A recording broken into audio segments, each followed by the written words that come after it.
नमस्कार। अब हम अध्ययन करेंगे कोहलर के सूझ के सिद्धांत को। सूझ का सिद्धांत आपका अंतर्दृष्टि का सिद्धांत भी कहा जाता है, लेकिन एक इसका बहुत ही यूनिक मतलब अक्सर लोगों ने इस पर ध्यान नहीं दिया होता है।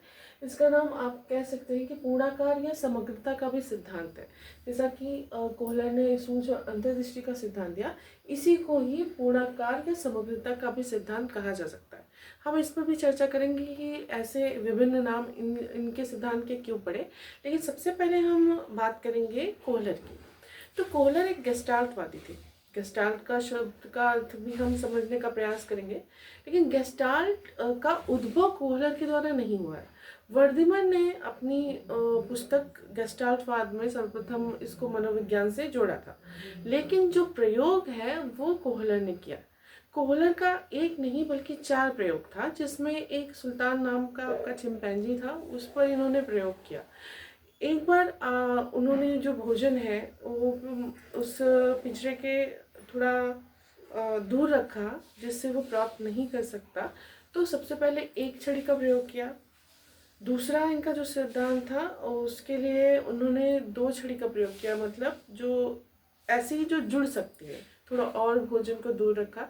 तीसरे में अंदर ही भोजन ऊपर टांगा और एक डिब्बा कोने में रखा, तो वो डिब्बा ले आकर उस पर चढ़ के भोजन प्राप्त करता है। और लास्ट में चौथा जो इनका एक्सपेरिमेंट था, वो 2 डिब्बे अलग अलग जगह पे रखे होते, एक से नहीं प्राप्त करता है, वो दूसरे डिब्बे को पहले डिब्बे पर रखता है और भोजन को प्राप्त करता है।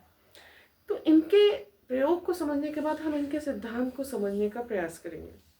सबसे पहले बात, जैसे कि हमने पिछले जितने भी सिद्धांत पढ़े, तो उसमें अगर व्यवहारवाद की बात छोड़ दें, तो जितना भी आपका सिद्धांत था, उद्दीपक अनुक्रिया के जितने भी सिद्धांत थे, उसमें कोई उद्दीपक आपके सामने प्रस्तुत होता था या पुनर्बलन की बात की जाती थी। और वो जब भी सीखने की बात आती थी तो उस पे ही आधारित सीखना बताया जाता था कि जब तक कंडीशनिंग नहीं होगी आप नहीं सीख सकते। लेकिन गेस्टाल्टवाद इसका पूर्णतः विरोध करता है। गेस्टाल्टवाद के अनुसार सीखना कोई कंडीशनिंग के थ्रू नहीं होता, बल्कि सीखना जो है एक स्फूर्त, अचानक आपके दिमाग की बत्ती जलती है, जिसे अंतर्दृष्टि या सोच कहते हैं, और आप उस चीज़ का सलूशन निकाल लेते हैं। आपके सामने कोई समस्या है, आप उससे जूझते हैं, अचानक आपके दिमाग में स्फूर्त रूप से उसका समाधान आता है और आप उसका समाधान कर लेते हैं, और यही प्रक्रिया सीखने की प्रक्रिया कही गई है गेस्टाल्टवाद के अंतर्गत। इतना ही इनके सिद्धांत का मुख्य उद्देश्य नहीं है। इस सिद्धांत को समग्रता का सिद्धांत भी कहा गया है, जिसमें जैसे कि हम लोग अक्सर विश्लेषण शब्द यूज़ करते हैं कि चीज़ों को भागों में अध्ययन करना, लेकिन सूझ के सिद्धांत में समग्रता की बात कही गई कि ज़्यादा अच्छा जो सीखना होता है, जो आपकी जो इंसाइट होती है, वो एक संपूर्ण मतलब एकीकृत ज्ञान के जो पैकेट्स हैं उनके रूप में, या अचानक से जो भी आप अनुभव प्राप्त करते हैं, सबको संयुक्त रूप से करने के बाद एक आपका समाधान आपके मस्तिष्क में उत्पन्न होता है और आप उस हिसाब से सीखते हैं। तो अब इनके जो की पॉइंट्स हैं उसको हम देख लेते हैं। तो कोहलर का जो सिद्धांत है, इसमें जो गेस्टाल्ट शब्द प्रयोग किया गया है, गेस्टाल्ट का अर्थ ये होता है कि हम अंश की बात न करके संपूर्ण की बात करते हैं। पहला, जब भी गेस्टाल्ट की बात आए तो हम संपूर्ण एकीकृत भाग को ज़्यादा महत्व देते हैं। गेस्टाल्टवादियों ने भाग, विभिन्न अंगों को न मुख्य मानकर उन सबको एक साथ एकीकृत करके संपूर्ण भाग का ज़्यादा महत्व यहाँ पर बताया है। दूसरी बात, अगर इनकी शब्द रचना पे कहें तो जो आपकी दृश्य, सूचना और उत्तेजनाएं हैं, उनका जो व्यवस्थित पैटर्न होता है, मतलब जो आप देखते हैं उससे जो सूचना ग्रहण करते हैं, और जो आपकी उत्तेजनाएं हैं, जैसे कि भोजन के लिए वो उत्तेजित था, तो उनका एक व्यवस्थित पैटर्न ही गेस्टाल्ट कहा जाता है। गेस्टाल्ट से ही अंतर्दृष्टि का आपका टर्म आया, इंसाइट लर्निंग। तो अंतर्दृष्टि से संबंधित जो उनका वाक्यांश था उस पर हम चर्चा करेंगे तो जीव संपूर्ण वातावरण का प्रत्यक्षीकरण कर अचानक स्फूर्त सूझ से समस्या समाधान करता है। मतलब वो सारी चीज को जितने भी सूचना है सबका प्रत्यक्षीकरण करता है और संपूर्ण रूप से एक सूझ जो उसमें उत्पन्न होती है वो उससे अपनी समस्या का समाधान करता है अंतर्दृष्टि के अनुसार। अंतर्दृष्टि में क्या करते हैं, अगर स्टेप वाइज देखें तो समस्या को गहनता से देखता है, उसको समझने का प्रयास करता है, अनुभव का अचानक उसके अंदर पुनर्संगठन होता है जिसको इंसाइट मतलब कहते हैं ना, दिमाग की बत्ती जलती है, और संपूर्ण के रूप में प्रत्यक्षीकरण करता है, मतलब अंश को नहीं, वो संपूर्ण के रूप में प्रत्यक्षीकरण करता है और समस्या का समाधान करता है। इसकी जो विशेषताएं यहाँ पर कोहलर के द्वारा या गेस्टाल्टवादियों के द्वारा बताई गई है, इसमें आपको संपूर्ण इकाई का बोध होता है। मीन्स आप उसकी एक एक छोटी इकाई नहीं लेके संपूर्ण को इकाई के रूप में यहाँ पर इन्होंने जब भी ज्ञान की बात की है, समस्या समाधान की बात की है, तो संपूर्ण की बात यहाँ पर की है। इसमें जो लक्ष्य होता है गेस्टाल्ट में सीखने का, वो स्पष्ट लक्ष्य होना चाहिए, या अगर जब तक आपका लक्ष्य स्पष्ट नहीं है, आप उस पर ध्यान केंद्रित नहीं करते, तब तक आपके दिमाग में उसके प्रति जो समग्रता है उससे आपका समाधान नहीं प्रस्फुटित होगा। जब आपका लक्ष्य जो है स्पष्ट होगा तभी आप उसको सीख पाएंगे। इसके अलावा उन्होंने कहा है सामान्यीकरण।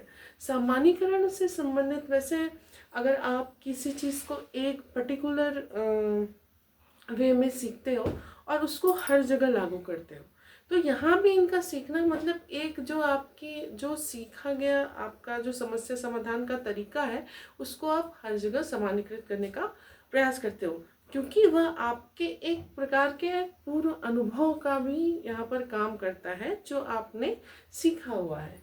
समाधान का अचानक सूझना, जब हम हर चीज़ को संगठित करते हैं एकीकृत रूप में, तो हमको सोचने में ज़्यादा आराम रहता है और हम फोकस कर पाते हैं उस चीज़ को गेस्टाल्टवादियों के अनुसार।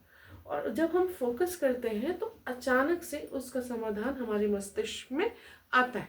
उसके बाद हमको जो वस्तु का नया स्वरूप समझ में आता है कि मतलब ये एकदम एग्जैक्ट तो वो समस्या नहीं थी, जैसे कि केला नज़दीक था, एक छड़ी दूर थी, हम छड़ी से उसको ले लें, लेकिन केला दूर है, एक छड़ी से नहीं आ रहा है, तो हम जब उसको सामान्यीकृत करते हैं तो फिर हम देखते हैं कि अचानक से हमको सूझता है कि एक और छड़ी है, लाओ देखते हैं, क्या पता उस छड़ी से भी हम उसको ले पाए। तो वो छड़ी से भी नहीं ले पाते, फिर दोनों छड़ियों को क्या करता है, वस्तु का नया स्वरूप एक तरह से मतलब उसको जोड़ने का एकदम, देखिए मतलब एक अगर जानवर, हालांकि चिंपैंजी को मानव के अनुसार सबसे बुद्धिमान जानवर माना जाता है, लेकिन उसने मतलब क्या किया कि दो छड़ियों को जोड़ा, तो यहाँ पे जो वस्तु का नया स्वरूप हुआ, यह भी इस प्रक्रिया का बहुत महत्वपूर्ण भाग होता है।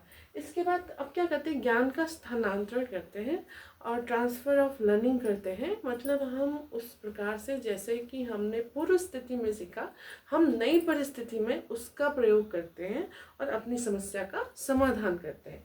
इसके बाद आपका व्यवहार परिवर्तन, मतलब जो व्यवहार परिवर्तन अर्थात आपका अधिगम, यहाँ पर जो आपने सीखा कि किस प्रकार से भिन्न भिन्न तरीकों से किसी समस्या का समाधान यहाँ पर निकाला गया।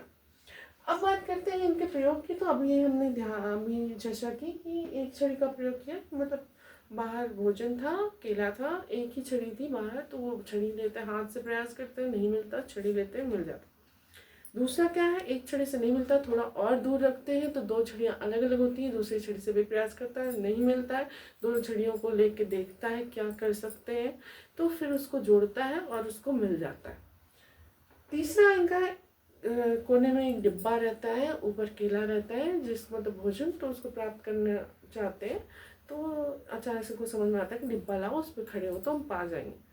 दूसरी बार और ऊपर केला रहता है, एक डिब्बा एक साइड में, दूसरा डिब्बा दूसरी साइड में, अचानक इनको समझ में आता है एक डिब्बे से काम नहीं होता। यहाँ देखिए आप, उनका कहीं ना कहीं पूरा अनुभव जुड़ा हुआ है। और तो फिर वो क्या करते हैं, दूसरे डिब्बे से उसके ऊपर रख के वो भोजन को प्राप्त करते हैं। तो ये इनका एक्सपेरिमेंट इनके पूरे सिद्धांत को डिफाइन करता है कि किस प्रकार से इनका सिद्धांत है। अगर वो समग्रता, अंश से समग्रता की ओर नहीं जाता तो उसको संपूर्ण अपनी समस्या का समाधान नहीं मिलता। शायद वो टुकड़ों में अलग अलग काम करता, अलग अलग सोचता, तो वो एग्जैक्टली ये नहीं कर पाता, क्योंकि ये एकदम नई चीज़ थी कि दो छड़ी जुड़ती है, ये उसको नहीं पता था। तो यहाँ पे उनके एक्सपेरिमेंट ने ये बताया कि जब भी हम समस्या का जो समाधान करते हैं वो अचानक ही प्रस्फुटित होती है, लेकिन उसके लिए हमारा जो पूरा अनुभव है और जो हमारा फोकस है उसके लिए वो बहुत ही इम्पोर्टेंट होता है। तो यहाँ पर उन्होंने फिर इस प्रकार से अध्ययन किया। इनके अध्ययन में, प्रयोगों में, मतलब यहाँ पे जो एक सीक्वेंस देखें तो क्षमता, उसके बाद आपका पूर्व अनुभव, फिर तत्पर आवृत्ति और नई स्थिति में प्रयोग, और जो भटकाव है, मतलब ऐसा नहीं कि भटकते नहीं, और खोज, जब तक भटकते नहीं तब तक खोजते नहीं, नया रास्ता कैसे मिलेगा। फिर उसके बाद आपका संपूर्ण अनुभव, अंश नहीं संपूर्ण अनुभव। तो ये आपका कोहलर के अनुसार सूझ का सिद्धांत है, जिसको आप जो नए टर्म आपको ध्यान में रखने हैं कि इसको पूर्णाकार या समग्रता का सिद्धांत क्यों कहा जाता है, क्योंकि ये आपका पूर्ण रूप से ज्ञान को एक समग्र रूप से यहाँ पर देखते हैं। और ये अगर इसमें सूत्र की बात करें तो इसमें पूर्ण पहले आता है और फिर अंश, मतलब पूर्ण से अंश की ओर ये जाता है, क्योंकि अंश का इसमें महत्व नहीं है। ज़्यादा इम्पोर्टेंट क्या है, आपका पूर्ण है और स्टेप वाइज नहीं है। मतलब आपका यहाँ पर ये नहीं कहा गया कि आप पहले पूर्ण करिए फिर अंश करिए। यहाँ पे क्या है, जब भी आपके दिमाग की बत्ती जल जाए आप समस्या का समाधान कर सकते हैं। अब इसकी प्रॉब्लम क्या है, अगर हम चर्चा करें तो जो छोटे बच्चे हैं उनके सीखने के लिए, अरे वो सीख रहा है, आज नहीं सीखा, 1 महीने 2 महीने 3 महीने, कब तक हम वेट करेंगे। लेकिन हाँ, जैसे कि एक्सपेरिमेंटल रूप से इन्होंने दिखाया कि हाँ, एक से दूसरे को, घटनाओं को जोड़ते रहने पर तो यहाँ पर उस प्रकार से उसको सिखा सकते हैं। लेकिन हाँ, मुश्किल है। दूसरा, मंदबुद्धि जो बालक है उनके लिए भी मुश्किल है। और तीसरा, जो जानवरों पे, जैसे बिल्ली पे, चूहे पे ये प्रयोग नहीं किया गया, तो उनके लिए भी हो सकता है कुछ मुश्किल हो। तो ये हमारे ध्यान देने की बात है। लेकिन हाँ, एक अच्छा आपका ये सिद्धांत है, और ये कहीं ना कहीं आपके जो संज्ञानात्मक पक्ष है, मतलब जो आपका मानसिक पक्ष है, उस पर ज़्यादा बल देता है। इसीलिए इस सिद्धांत को गेस्टाल्ट वाले सिद्धांत कहा जाता है।